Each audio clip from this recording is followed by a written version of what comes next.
On macOS, you won't find an option to create a text file just by right-clicking and selecting New File, like you do on Windows.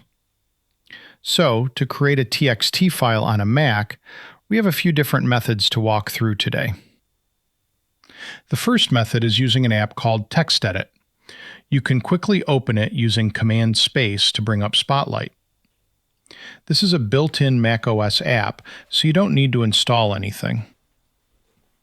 In newer versions of macOS, the default format is actually rich text. Because of this, if you create a new file and press Command S to save, you won't get the option to save it as a .txt file. Instead, you need to press Shift-Command-T to switch over to plain text mode. To make things easier, you can go into the TextEdit menu, select Settings, and change the default format from rich text to plain text. Once you're in plain text mode, pressing Command S to save will automatically use the .txt extension, and you've successfully created your text file.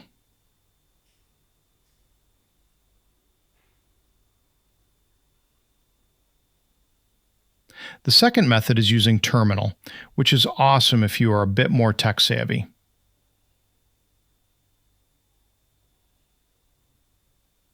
For example, you can use the touch command to create a new file. Just type the command, specify the file path, and give it a name. Press Return, and your TXT file is instantly generated. The third method involves using Automator to create a right-click menu, bringing back that familiar Windows experience. However, setting this up does require a bit more technical know-how. If you're just looking for a quick and easy fix, I'd recommend checking out an app called New File Menu Lite on the App Store. This one is a free trial, or you can grab the full New File Menu app, which is paid but honestly quite affordable. Once installed, you'll get a super handy menu right on your toolbar, letting you easily create a TXT file in seconds.